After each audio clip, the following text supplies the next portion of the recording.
High, আমি শুভদীপ সিনহা। আমি তোমাকে স্বাগত জানাচ্ছি আমার এই YouTube channel all about geography.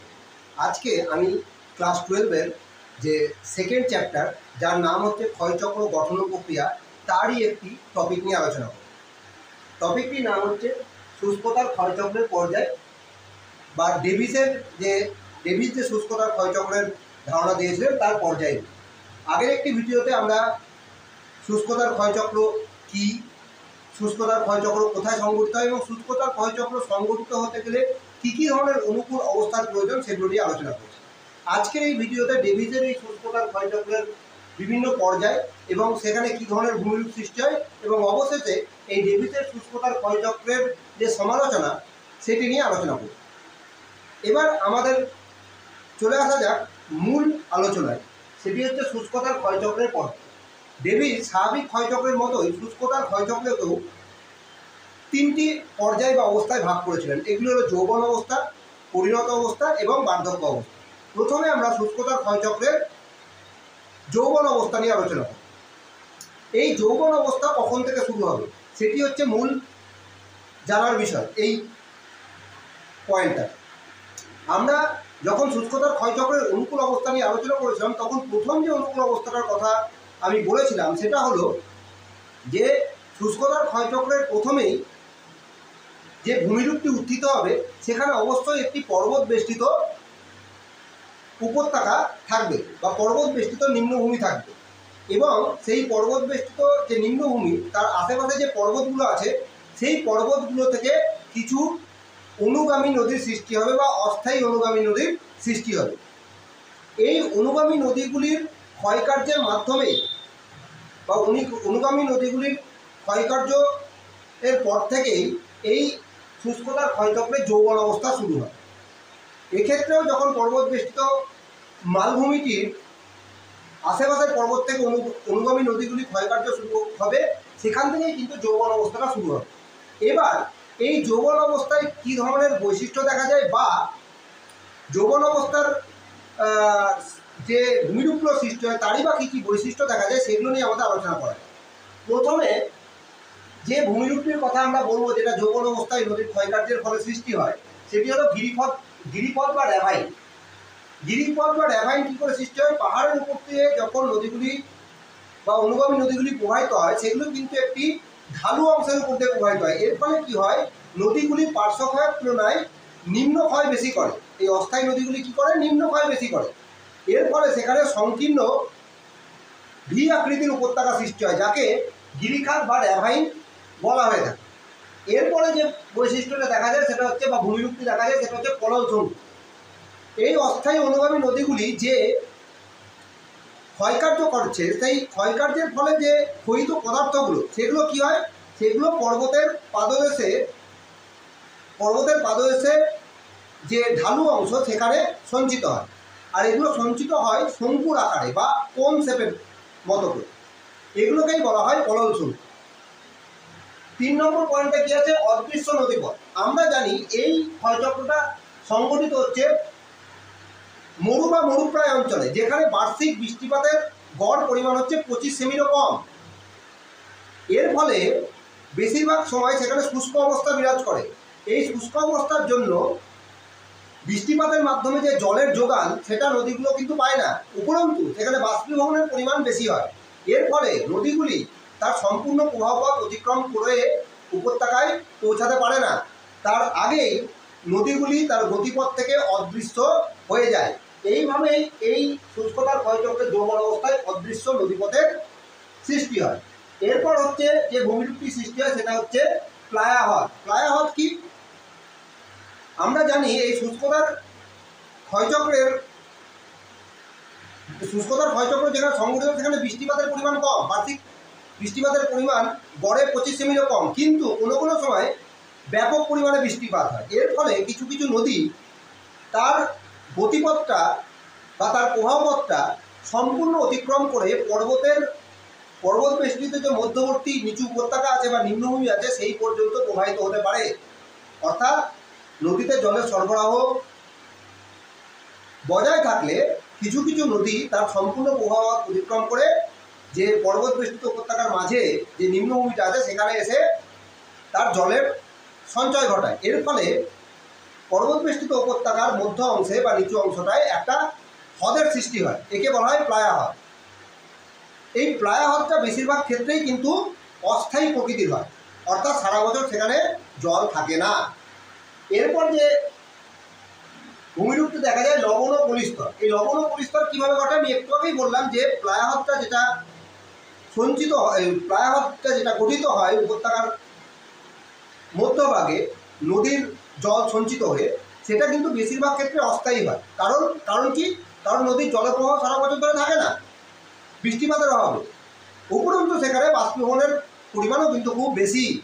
এর ফলে এই প্লায়া হ্রদের জল কিন্তু বাষ্পীভূত হয়ে যায় এবং প্লায়া হ্রদের যে তলটা, সেখানে লবণ স্তর এবং পলি স্তর গড়ে ওঠে। 6 নম্বর পয়েন্টটা কি? নালী ও পাত ক্ষয়। এই নালী ক্ষয় বা পাত ক্ষয় কি সেটা আমাদের জানতে হবে। তোমরা পাশে আসা যে ছবিটি দেখতে পাচ্ছ, স্ক্রিনের পাশে আসা যে ছবিটি দেখতে পাচ্ছ, সেটি ভালো করে দেখো, তারপর আমি ব্যাপারটাকে এক্সপ্লেন করছি। ব্যাপারটা কি হয় নালী ক্ষয়ের ক্ষেত্রে, অনেক সময় পর্বতের ওপর থেকে যে জলধারা বয়ে আসছে, সেটা কি করে কিছু পর্বতের নিম্নাংশে বা উপত্যকা অংশে খাদ বা চ্যানেল আকারে ক্ষয় করে, যেটি কিছুটা ডিপ বা গভীর হয় এবং এইভাবে পর্বতের যে নিম্নভূমি বা উপত্যকা অংশটা সেটা বিচ্ছিন্ন হয়ে যায়,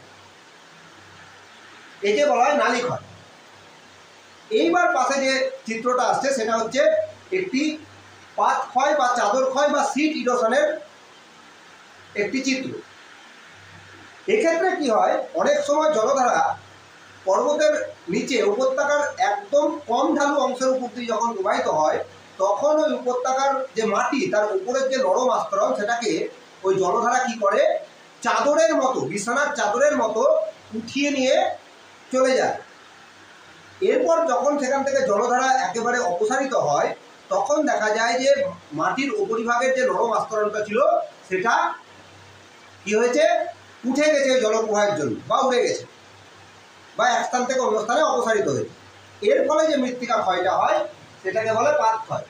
এই শুষ্কতার ক্ষয়চক্রে এই অনুগামী নদীগুলির বা বৃষ্টির যে জলধারা, সেই জলধারার ক্ষয়কার্যের ফলে পর্বতের নিম্নাংশে বা উপত্যকা অংশে নালী ক্ষয় বা পাত ক্ষয় হয়, যার ফলে উপত্যকাটি বিচ্ছিন্ন হয়ে যায়। 7 নম্বর পয়েন্টটি সংকীর্ণ জলবিভাজিকা। সংকীর্ণ জলবিভাজিকা কি? আমরা জানি যৌবন অবস্থায় নদী কি করে, অনুগামী নদীগুলি মস্তকমুখী ক্ষয়কার্য চালায়। আমি আগের ভিডিওগুলোতেও বলেছি মস্তকমুখী ক্ষয়কার্য কি। মস্তকমুখী ক্ষয়কার্য হচ্ছে এক্ষেত্রে নদীটি নিম্ন পার্শ্বক্ষয়ের মাধ্যমে উপত্যকাটিকে বা যে এরিয়ার উপর দিয়ে নদীটি প্রবাহিত হয়ে আসছে বা যে জলবিভাজিকার উপর দিয়ে নদীটি প্রবাহিত আসছে, সেই জলবিভাজিকা বা উচ্চভূমিটাকে কি করে পেছনের দিকে ক্ষয় করে, অর্থাৎ নদী তার ক্ষয়টা তার উৎসের দিকে করতে থাকে, একে বলে মস্তকমুখী। এই মস্তকমুখী ক্ষয়ের ফলে এবং নদীর নিম্ন ক্ষয়ের ফলে কি হয়, যে জলবিভাজিকাগুলো যৌবন অবস্থায় বর্তমান থাকে উচ্চভূমি রূপে, সেগুলো আস্তে আস্তে কি হয়, সংকীর্ণ হতে থাকে বা সরু হতে থাকে। তারপর কি, ক্ষয়ের সীমার পরিবর্তন। ক্ষয়কার্যের স্থানীয় সীমা কি হয়, আমরা জানি যে অঞ্চলে ক্ষয়কার্যটা সংঘটিত হচ্ছে, সেই অঞ্চলের সব থেকে নিচু ভূমিটা ক্ষয়কার্যের শেষ সীমা হিসাবে পরিগণিত হয় বা তাকে বিবেচনা করা হয়। এক্ষেত্রে শুষ্কতার ক্ষয়চক্রে আমরা আগেই পড়েছি অনুকূল অবস্থা পড়ার সময়, যে ওই পর্বতবেষ্টিত উপত্যকার যে নিম্নভূমি, তার যে তল, সেটা এখানকার সব থেকে নিচু ভূমি, সেই জন্য এটাই হচ্ছে স্থানীয় ক্ষয়কার্যের শেষ সীমা বা শেষ তল। কিন্তু এক্ষেত্রে কি হয়, এই যে উপত্যকার নিম্নভূমির যে তলটা, তার উত্থান ঘটে কেন? এই অনুগামী নদীগুলি পাহাড়ের উপর থেকে যে ক্ষয়কার্য সংগঠিত করেছিল, এই ক্ষয়কার্যের ফলে ক্ষয়িত পদার্থগুলো নদীর জলপ্রবাহের সঙ্গে কি হয়, এই উপত্যকার এসে জমা হয়। এই উপত্যকা এসে জমা হওয়ার ফলে কি হয়, উপত্যকার যে উচ্চতা, এই বছরের পর বছর জমা হওয়ার জন্য তার হাইট বাড়তে থাকে, উপত্যকার যে উচ্চতা, তার সেই উচ্চতাটা আস্তে আস্তে বাড়তে থাকে। এর ফলে ক্ষয়কার্যের যে তল বা ক্ষয়কার্যের যে শেষ সীমা, সেটারও কিন্তু পরিবর্তন ঘটে। তারপরে যে ভূমিরূপটি এই যৌবন অবস্থায় গঠিত হয়, সেটা হচ্ছে বালিয়াড়ি হ্রদ। যৌবন পর্যায়ের শেষ দিকে যখন জলের সরবরাহ নদীগুলিতে কমে যায় বা শুষ্কতার পরিমাণ বেড়ে যায়, তখন এই জলপ্রবাহের মাধ্যমে ভূমিরূপের ক্ষয় বা ভূমিরূপের বিবর্তন এটা কিন্তু অনেকটা কমে যায়। তখন বায়ুর ক্ষয়কার্য ভূমিরূপের বিবর্তনে প্রধান ভূমিকা নিয়ে থাকে। এই বায়ুর ক্ষয়কার্যের ফলেই বালিয়াড়ি গঠিত হয়। কিভাবে? বায়ু অবগর্তের মাধ্যমে ওই পর্বতবেষ্টিত মালভূমিতে যে শিলাগুলো আছে সেগুলোকে ক্ষয় করে। এবার কথা হচ্ছে অবগর্ত প্রক্রিয়া কি? অবগর্ত প্রক্রিয়া হচ্ছে এটাই, বায়ুর মধ্যে বিভিন্ন যে বালিকণা বা ক্ষুদ্র ক্ষুদ্র পাথর কণা থাকে, যেগুলো বায়ুর সাথেই সাসপেন্ডেড বা ভাসমান আকারে এক স্থান থেকে অন্য স্থানে বইতে থাকে, সেইগুলো কি করে, সেইগুলো হাতিয়ার হিসাবে বা বায়ুর ক্ষয়কারী শক্তির হাতিয়ার হিসাবে এই শিলাখণ্ডগুলির ওপর বা যে সমস্ত উচ্চভূমিগুলো আছে সেগুলোর ওপর আঘাত করে। এই বারংবার আঘাতের ফলে এই শিলাখণ্ডগুলো ক্ষয়তে থাকে। এই যে প্রক্রিয়াটা, মানে বায়ু মধ্যস্থ নুড়ি, বালি, এগুলোর ফলে যে এগুলোর আঘাতের ফলে যে শিলাখণ্ডটা ক্ষয়ছে, একে বলা হয় অবঘর্ষ প্রক্রিয়া। আর এই বায়ুর প্রবাহের ফলে যে অবঘর্ষ প্রক্রিয়া সংঘটিত হয়, তার ফলে কি হয়, এই যৌবন অবস্থায় যে উচ্চভূমিগুলি বা শিলাগঠিত উচ্চভূমিগুলো আছে সেগুলো ক্ষয় হতে থাকে। আর এই ক্ষয়িত পদার্থগুলো কি হয়, বায়ুর দ্বারা তাড়িত হয়ে বা বায়ু প্রবাহের দ্বারা এক স্থান থেকে উড়ে গিয়ে অন্য স্থানে গিয়ে জমা হয়, এবং যে স্থানে গিয়ে জমা হচ্ছে বছরের পর বছর, সেখানে কি করে, বালিয়াড়ি গঠিত করে। 10 নম্বর যে পয়েন্টটা সেটা দেখতে পাচ্ছ, আপেক্ষিক উচ্চতা। আপেক্ষিক উচ্চতা আমি কি বলেছিলাম, একটি উচ্চ বস্তু বা একটি উচ্চতল এবং একটি নিম্নতল, একটি উঁচু জিনিস এবং একটি নিচু জিনিসের মধ্যে যে হাইটের ডিফারেন্স বা উচ্চতার পার্থক্য, তাকে বলা হয় আপেক্ষিক উচ্চতা। আমরা স্বাভাবিক ক্ষয়চক্রের সময়, স্বাভাবিক ক্ষয়চক্র যখন আলোচনা করেছিলাম, তখন আলোচনা করেছিলাম যে স্বাভাবিক ক্ষয়চক্রের যৌবন অবস্থায় এই যে আপেক্ষিক উচ্চতা, অর্থাৎ উচ্চভূমি এবং নদীখাতের যে নিম্ন অংশ, তার মধ্যে যে গ্যাপ সেটা বাড়তে থাকে। কিন্তু শুষ্কতার ক্ষয়চক্রের যৌবন পর্যায়ে আপেক্ষিক উচ্চতা হ্রাস পায়। কেন? কারণ এক্ষেত্রে নদীগুলোতে জলের অভাবের জন্য যৌবন পর্যায়ের শেষের দিকে সেগুলো নিম্নক্ষয় করতে পারে না, এর ফলে নদী খাত আর ডিপ হয় না। কিন্তু যে উচ্চভূমিগুলো আছে সেগুলোর হাইট কিন্তু বায়ুর ক্ষয়কার্যের ফলে আস্তে আস্তে কমতে থাকে। এর ফলে নদী খাতের নিম্নাংশ এবং এই উচ্চভূমিগুলির যে উচ্চ অংশ বা উচ্চতম বিন্দু, তার মধ্যে যে গ্যাপ বা হাইটের ডিফারেন্স সেটা কিন্তু কমতে থাকে। এর ফলে কি হয়, যৌবন পর্যায়ের শেষ অবস্থায় এই শুষ্কতার ক্ষয়চক্রের ক্ষেত্রে আপেক্ষিক উচ্চতা কিন্তু হ্রাস পায়। এই ছিল যৌবন অবস্থায় উদ্ভূত বিভিন্ন ভূমিরূপ এবং তাদের বৈশিষ্ট্য। এবার আসা যাক পরিণত পর্যায়ে বা পরিণত অবস্থার কথা।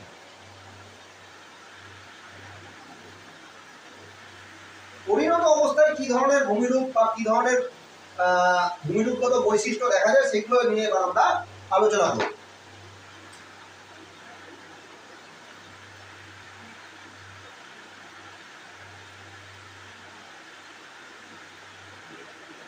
পরিণত অবস্থা কখন শুরু হবে সেটা আমাদের আগে জেনে নেওয়া দরকার। পরিণত অবস্থার তখনই শুরু হবে যখন এই পর্বত বেষ্টিত যে উপত্যকা বা পর্বত বেষ্টিত নিম্নভূমি, তার যে ঢাল, মানে যে অঞ্চলের উপর দিয়ে নদীটা প্রবাহিত হচ্ছে তার ঢাল একেবারে কমে যাবে, এবং শুষ্কতার জন্য জলের সরবরাহ কিন্তু শুষ্কতা বৃদ্ধি বা বৃষ্টিপাতের অভাবের জন্য জলের সরবরাহ কমে যাবে। তখন থেকে এই শুষ্কতার ক্ষয়চক্রের পরিণত অবস্থা বা পরিণত পর্যায় শুরু হবে। মানে এই সময় জলের দ্বারা ভূমিরূপের বিবর্তন আর ঘটবে না বললেই চলে। এই সময় বায়ু প্রধান বা বায়ুর ক্ষয়কার্য প্রধান ভূমিরূপ বিবর্তনকারী শক্তি হিসাবে অবস্থান করে। এবার এই পর্যায়ে কী ধরনের ভূমিরূপ গঠিত হয় বা ভূমিরূপগত বৈশিষ্ট্য দেখা যায়, সেগুলো নিয়ে আমরা আলোচনা করব। প্রথম যে ভূমিরূপগত বৈশিষ্ট্যটা দেখা যায় সেটা হচ্ছে সম্প্রসারিত উপত্যকা।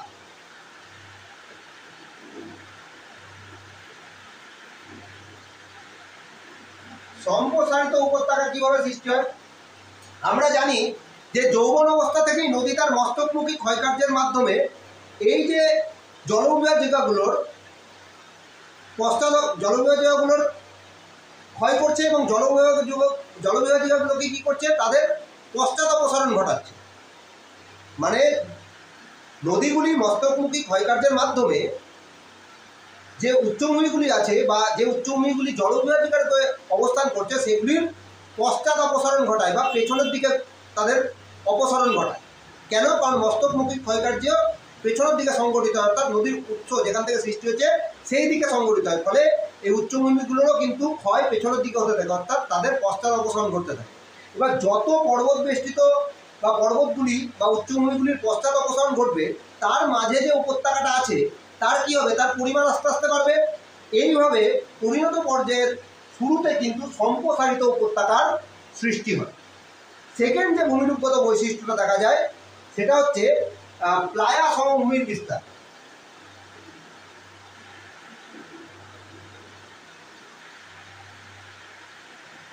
প্লায়া সমভূমির বিস্তার এটা কিভাবে হয়? এখানে জানতে হবে যে প্লায়া কি। প্লায়া বলতে গেলে প্লায়া হ্রদকে বোঝানো হচ্ছে। এবার প্লায়া সমভূমি কি? প্লায়া হ্রদের জল যখন শুকিয়ে যায় শুষ্কতার কারণে, বাষ্পীভবন জনিত কারণে বা জলের অভাবে, তখন কি হয়, তার যে পরিস্তরটা বা লবণ মিশ্রিত পরিস্তরটা সেটা কি একটি সমভূমি আকারে অবস্থান করে। কিন্তু সেটার বিস্তার কিভাবে ঘটবে সেইটা একটা গুরুত্বপূর্ণ প্রশ্ন। এক্ষেত্রে আমাদেরকে নদীর ক্ষয়কার্যটা মনে করতে হবে। নদীর ক্ষয়কার্যের ফলে মানে পর্বতের উপর উচ্চ অংশ থেকে নদী যখন বয়ে আসছিল, ফলে যে ক্ষয়কার্য সংঘটিত হচ্ছিল, সেই ক্ষয়িত পদার্থগুলো পর্বতের নিম্ন অংশে সঞ্চিত হয়ে একটি মৃদু ঢালযুক্ত পর্বতের নিম্ন অংশে সঞ্চিত হয়ে পর্বতের নিম্ন অংশে একটি মৃদু ঢালযুক্ত সমভূমির সৃষ্টি করে। এই মৃদু ঢালযুক্ত সমভূমিটা আস্তে আস্তে তার আকার বা আকৃতি বাড়ে বা আয়তনে বাড়ে, এবং এটা বাড়তে বাড়তে কি হয়, ওই যে প্লায়া সমভূমিটা অবস্থান করছে তার সাথে মার্জ হয়ে যায় বা মিশে যায়। এইভাবে এই প্লায়া সমভূমির বিস্তার ঘটে। এরপরে যে পয়েন্টটা হচ্ছে সেটা খুব ইম্পর্টেন্ট, সেটা শর্ট কোশ্চেনের জন্য খুব ইম্পর্টেন্ট, সেটা হচ্ছে পেডিমেন্ট ও বাজাদা। বাজাদাকে অনেকে বাহাদাও বলে থাকে। এই পেডিমেন্ট আর বাজাদা কি, এই দুটো কিন্তু আলাদা জিনিস। কি জিনিস দুটো আমাদের আলোচনা করতে হবে। এই যে একটু আগে প্লায়া সমভূমির বিস্তারের ক্ষেত্রে যে জিনিসটা আমি আলোচনা করলাম, যে পর্বতের ওপর থেকে নদীর ক্ষয়কার্যের ফলে ক্ষয়িত পদার্থগুলো পর্বতের নিম্নাংশে সঞ্চিত হয়ে যে মৃদু ঢালু সমভূমিটা সৃষ্টি করছে, সেই মৃদু ঢালু সমভূমিটার অ্যাকচুয়ালি দুটো অংশ আছে। একটা হচ্ছে ঊর্ধ্বাংশ। এই ঊর্ধ্বাংশটা কিভাবে গঠিত হয়? অপেক্ষাকৃত বড় নুড়ি পাথর এগুলো সঞ্চিত হয়ে এই পর্বতের পাদদেশে যে ঢালু সমভূমিটা সৃষ্টি হয়েছে তার ঊর্ধ্বাংশটা গঠিত হয়। আর এই ঊর্ধ্বাংশে মেনলি কি জমা হয়? অপেক্ষাকৃত বড় নুড়ি কাকড় এগুলো, আর এগুলোর উপরে হালকা একটা পলি বা বালির আস্তরণ থাকে। এই যে পর্বতের নিম্নাংশে বড় কাকড় বা পাথর সঞ্চিত হয়ে যে সমভূমিটার সৃষ্টি হয়েছে, যার উপর হালকা একটা পলি বা বালির আস্তরণ থাকে, সেটাকে বলা হয় পেডিমেন্ট।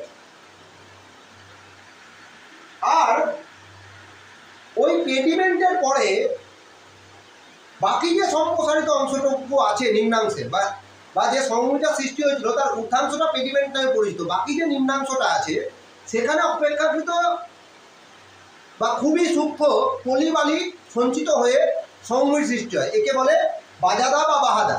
অ্যাকচুয়ালি ওই পর্বতের পাদদেশে যে ঢালু সমভূমিটা সৃষ্টি হচ্ছে তার যে নিম্নাংশ, সেখানে এই যে সূক্ষ্ম পলিবালিগুলো পলি শঙ্কু আকারে জমা হয়। এই পলি শঙ্কুগুলোই আস্তে আস্তে নিজেদের মধ্যে যুক্ত হয়ে একটি কি হয়, সমভূমির সৃষ্টি করে বা খুবই কম ঢালযুক্ত একটি সমভূমির সৃষ্টি করে, যাকে বলে বাজাদা, কেউ কেউ একে বলে বাহাদা। মানে ব্যাপারটা যদি আমি এইভাবে কল্পনা করি, এটা যদি পাহাড় হয় এবং এই ক্ষেত্রে যদি এই ঢালু অংশটা সৃষ্টি হচ্ছে বা ঢালু সমভূমিটা সৃষ্টি হচ্ছে, এর এই প্রথম পার্ট যেখানে অপেক্ষাকৃত বেশি নুড়ি কাকড় ছিল সেটাকে আমরা কি বলবো? পেডিমেন্ট। আর এই ঢালু সমভূমির যেটা নিচের অংশ, যেখানে অপেক্ষাকৃত বা খুবই সূক্ষ্ম পলিবালিগুলো শঙ্কু আকারে প্রথমে জমা হয়েছিল, সেগুলি পরবর্তীকালে নিজেদের মধ্যে মানে শঙ্কুগুলি আস্তে আস্তে বিস্তার ঘটিয়ে কি হয়, একত্রিত হয়ে একটি সমভূমি গঠন করে, যাকে বলে বাজাদা বা কেউ কেউ একে বলে বাহাদা। ঠিক আছে, এইবার যে 4 নম্বর পয়েন্ট সেটা কি, জলবিভাজিকার অবলুপ্তি।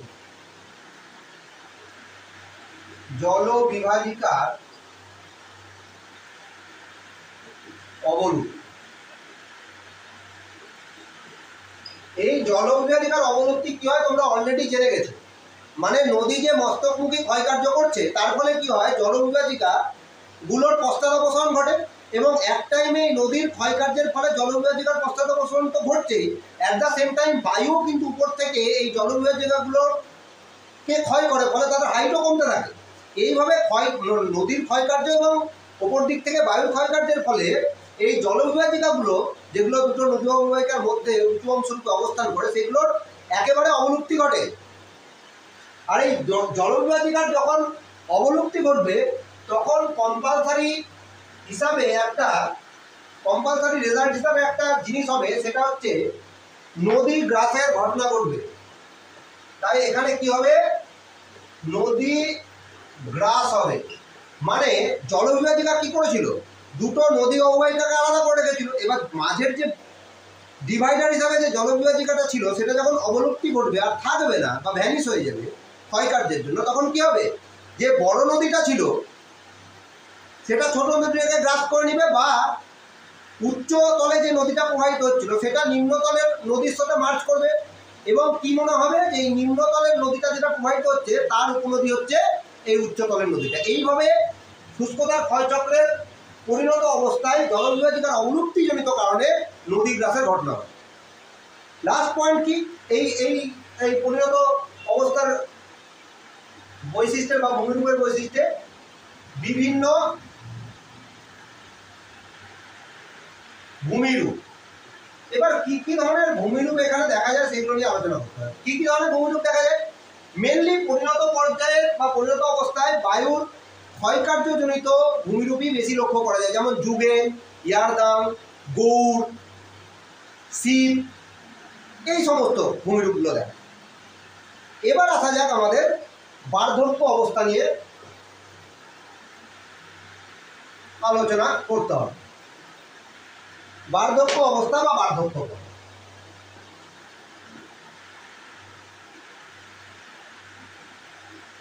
এই বার্ধক্য অবস্থায় কি কি ধরনের ভূমিরূপ গঠিত হয় সেগুলো নিয়ে এবার আমরা আলোচনা করব। এবার প্রথম যে জিনিসটা জানতে হবে সেটা হচ্ছে বার্ধক্য পর্যায় কখন থেকে শুরু হবে। বার্ধক্য পর্যায় যখন নদীর দ্বারা ক্ষয়কার্য একদমই সংগঠিত হবে না, নদী গ্রাসের মতো ঘটনা ঘটে গেছে, মেনলি সেখানে বায়ুর ক্ষয়কার্যই প্রধান ভূমিকা পালন করবে ভূমিরূপের বিবর্তনে, তখন থেকে বার্ধক্য অবস্থার সূচনা ঘটবে।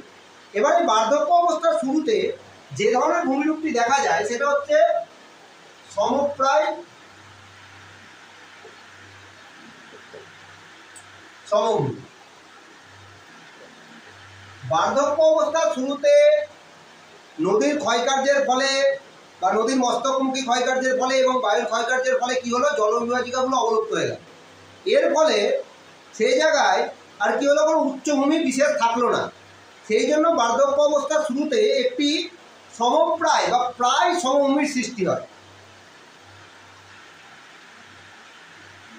যাকে বিভিন্ন বিজ্ঞানী বা বিভিন্ন ভূমিরূপবিদ বিভিন্ন নামে অভিহিত করেছেন। এনসিকিং এই সমপ্রায় ভূমিকে কি বলেছেন, পেডিপ্লেন। ভূমিরূপবিদ লসান একে কি বলেছেন, প্যান ফ্যান।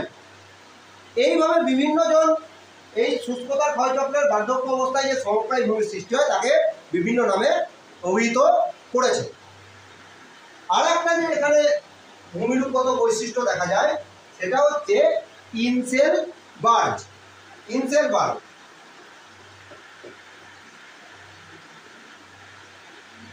এই ইনসেলবার্গ কি, এই সমপ্রায় ভূমিতে কিছু শিলা আছে বা কঠিন শিলা আছে যারা ক্ষয় প্রতিরোধ করে, ক্ষয়কে প্রতিরোধ কি করে এই সমপ্রায় ভূমিতে টিলার আকারে, ছোট ছোট টিলার আকারে অবস্থান করে। এই যে ছোট ছোট টিলাগুলো বা কঠিন শিলায় গঠিত ছোট ছোট টিলাগুলো যেগুলো ক্ষয় প্রতিরোধ করে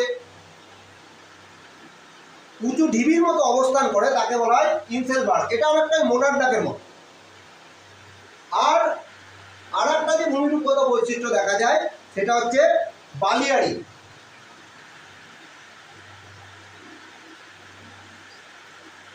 বালিয়াড়ি গঠন। বালিয়াড়ি কীভাবে গঠিত হয়? আমরা আগেই বলেছি বার্ধক্য অবস্থায় কী হয়, বায়ুর ক্ষয়কার্যই প্রধান ভূমিকা পালন করে। বায়ু এখানে অবঘর্ষ প্রক্রিয়ায়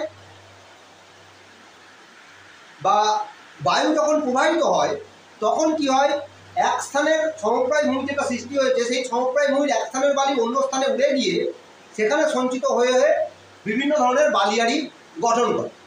আর একটা এখানে ভূমিরূপগত বৈশিষ্ট্য দেখা যায়, সেটা হচ্ছে বায়ুতাড়িত গর্ত। বায়ুতাড়িত গর্ত, এই বায়ুতাড়িত গর্তকে ইংরেজিতে বলে ডিফ্লেশন হলো।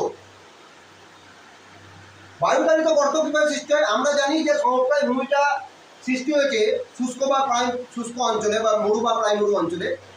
তারা সেই জায়গাটা শুষ্ক হওয়ার জন্য তার উপরিভাগের যে মৃত্তিকা স্তর সেটা খুব আলগাভাবে বা ঝুরঝুরেভাবে অবস্থান করে। এর ফলে কী হয়, বায়ু যখন ওই অঞ্চলের উপর দিয়ে দ্রুত প্রবাহিত হয় তখন দেখা যায় যে এই যে বিস্তীর্ণ শুষ্ক অঞ্চল যার মৃত্তিকার উপরের স্তরটা ঝুরঝুরে বা আলগা হয়ে অবস্থান করছে, তার একটা বিস্তীর্ণ অঞ্চলের মাটি বা শুকনো মাটি উড়ে গিয়ে সেখানে একটা স্থানীয়ভাবে গর্তের সৃষ্টি করে। এই ধরনের গর্তগুলো কিসের জন্য সৃষ্টি হচ্ছে? বেশি গতির বায়ু প্রবাহের জন্য। সেই জন্য নাম দেওয়া হয়েছে বায়ুতাড়িত গর্ত বা ডিফ্লেশন হলো। এই ছিল শুষ্কতার ক্ষয়চক্রের বিভিন্ন পর্যায়ে এবং বিভিন্ন পর্যায়ে যে ভূমিরূপগুলো উদ্ভব হয় তাদের নিয়ে আলোচনা এবং তাদের বৈশিষ্ট্য নিয়ে আলোচনা। এইভাবে কি হয় যে শুষ্কতার ক্ষয়চক্রের বার্ধক্য অবস্থার শেষে একটা সমপ্রায় ভূমি কিছু কিছু ইনসেলবার্গকে নিয়ে অবস্থান করে। এই অবস্থা ততক্ষণ চলবে যতক্ষণ না ওখানে ভূমিরূপের পুনরুত্থান ঘটছে এবং নতুন করে ক্ষয়চক্র শুরু হচ্ছে, বা সেখানকার জলবায়ু পরিবর্তনজনিত কারণে নতুন করে ক্ষয়চক্র শুরু হচ্ছে। এইবার আসা যাক এই শুষ্কতার ক্ষয়চক্রের সমালোচনার কথা। শুষ্কতার ক্ষয়চক্রের প্রধান যে সমালোচনাটা সেটা নিয়ে আলোচনা করতে হবে। ডেভিস যে শুষ্কতার ক্ষয়চক্রের কথা বলেছিলেন বা যে ডেভিসের দেওয়া যে শুষ্কতার ক্ষয়চক্রের যে বিভিন্ন পর্যায়গুলো বা শুষ্কতার ক্ষয়চক্র নিয়ে আমরা আলোচনা করলাম, সেটার প্রধান সমালোচনা হলো এটাই যে এই ডেভিসের এই শুষ্কতার ক্ষয়চক্র আমেরিকা যুক্তরাষ্ট্রের পশ্চিমাংশের কিছু পর্বত বেষ্টিত নিম্নভূমি বা উপত্যকার ক্ষেত্রে এটা খাটলেও বা পশ্চিম এশিয়ার কিছু মরুভূমির ক্ষেত্রে এটা খাটলেও পৃথিবীর অন্যান্য অংশে ভূমিরূপের গঠনগত পার্থক্যের জন্য বা জলবায়ুগত পার্থক্যের জন্য পৃথিবীর সর্বত্র কিন্তু তার এই শুষ্কতার ক্ষয়চক্র, মানে পৃথিবীর সমস্ত মরু বা মরুপ্রায় অঞ্চলেই কিন্তু এই ধরনের এইভাবে ভূমিরূপের বিবর্তন বা অ্যাকর্ডিং টু ডেভিস ভূমিরূপের বিবর্তন কিন্তু ঘটে না। এটি ছিল ডেভিসের ক্ষয়চক্রের বা শুষ্কতার ক্ষয়চক্রের প্রধানতম সমালোচনা। আর এর জন্যেই পরবর্তীকালে অন্যান্য ভূমিরূপবিদও কিন্তু শুষ্ক বা প্রায় শুষ্ক অঞ্চলের জন্য বা মরুপ্রায় অঞ্চলের জন্য তাদের নিজেদের মতো করে ক্ষয়চক্রের কথা বলেছিলেন। এই ছিল আজকে ডেভিসের শুষ্কতার ক্ষয়চক্রের বিভিন্ন পর্যায়, তার ভূমিরূপ, তারপরে যে বিভিন্ন ভূমিরূপগুলি সৃষ্টি হয় তাদের বৈশিষ্ট্য নিয়ে আলোচনা সমালোচনা। যদি এই টপিক সম্পর্কে কোনো ধরনের তোমাদের প্রশ্ন থাকে তাহলে অবশ্যই তোমরা কমেন্ট সেকশনে জানাবে। আর ভিডিওটি যদি ভালো লেগে থাকে তাহলে অবশ্যই চ্যানেলটিকে সাবস্ক্রাইব করবে। সাবস্ক্রাইব করলে আমি একটু উৎসাহ পাবো এবং চ্যানেলটিকে ভিডিওটিকে লাইক করে যাবে এবং একটি কমেন্ট করে দেবে। ধন্যবাদ।